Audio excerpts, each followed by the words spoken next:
Good morning and welcome once more to my underground lair, mwahaha and all that malarkey. It's Motorcycle Diaries. It is Wednesday the 14th of October. Time for the Suzuki SV650S. Had a bit of a blast on it yesterday. It was chucked down Reno and had a bit of rubbish news, so I didn't do any filming. But as you can see, she's all ready to rock. I actually was following one of these the other day on the CBR600RR and love the front lights when you see them from behind. You want another bike, they just make it look mean and imposing.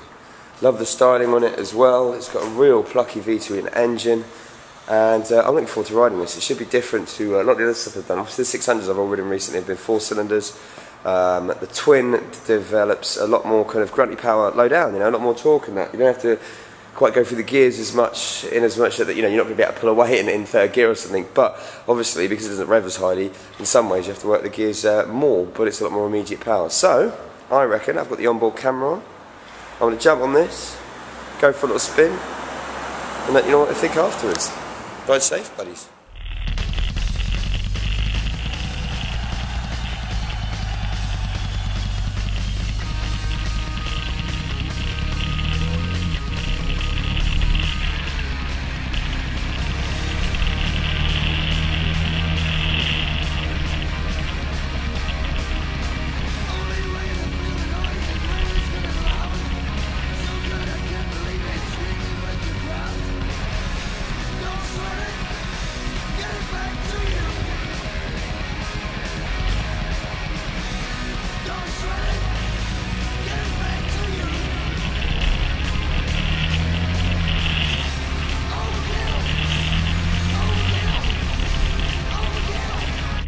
So, Suzuki SV650S. First impressions, really like it. Talked about the V-twin engine. Man, it delivers a lot of torquey power, and it sounds, compared to the 4-cylinder one, almost industrial, It's got that grrr, and it wants to go instead of the smoothness, but it's just instant power when you need it. Obviously, it's the 650S, so it's got a little bit of a sportier kind of fairing on it and that makes the riding position, for me, almost ideal. I find that with kind of 600 full-on bikes like the R6, CBR600R on that, after about an hour, my knees are shot.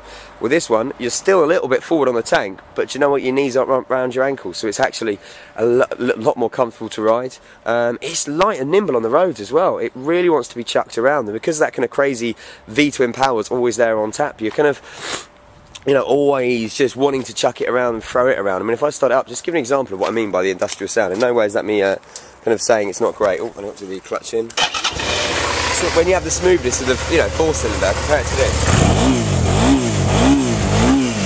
Almost sounds like a chainsaw, doesn't it? But you know what? I like it because of it. It's an interesting one into the obviously the excellent kind of list of 600s that are around. I know a lot of people probably don't find the looks as good as some of the races, but it definitely looks better than, say, I don't know, a Bandit or a Hornet or something. And it, it's got a nice, very distinctive look to it. If we look at it from this side. Like the sound it produced, like how it feels to ride. I've got some onboard footage that I will obviously splice in so you guys can see what it's like to perform, but I'm going to take it out for another little spin right now, see if I can't put it through its paces.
There is something about the twin engine on this, and the bike itself, which screams to me character. Okay, it's not got the character of like the Harley Davidson Nitro I read recently, but remember I went on about the Buell 1125R before we got video. It's back in the old blog, go check them out on the Independent. Talked about how I love riding a kind of V-twin because of that kind of torque wave you've got. You know, you are flicking up through the gears a little bit more, not that you need to if you're just cruising around, but you know, to get that acceleration, that punch. But I love that feeling it gives you. It does feel a little bit more industrial because of the twin. It's not as smooth, but I don't mean that in a bad way. It just means it feels rawer. I'm loving the lightness of this bike. It's too light even to get me out of my car park earlier. The detector didn't pick it up, and I'm liking the way you can really throw it around, like it's distinct styling. I really like as well, as I know Jace touched on, for instance, the way Suzuki have laid things out on the dial here with your kind of rev counter. Everything's in one place, so you're not having to look away. Damn, this is just a good practical bike. I would, compared to say the CB600F, the what was it, Suzuki Bandit had the other day as well and stuff like that, it definitely stands out amongst the crowd, which is unusual in the 600 category. Obviously it's 650, but because it's that twin, you know, it rides differently. It's obviously not got the liveness as a full-on sports bike, but that's not the point. If you had just passed and you wanted something that has got the ability to make you smile but not take your head off, this is definitely one of the best in that category I have ridden. I'm liking it. I even like the big kind of nose at the front, you see that? So, Suzuki SV650S has made a real impression on me, and I've only been riding it for 2 days, so see what it does tomorrow. I'm going to take it out for a very long, big spin tomorrow night, and hopefully, when the weather's a little bit better, see what it's like when you actually get out on the big open roads. Cool. Until next time, my illustrious compadres, ride safe.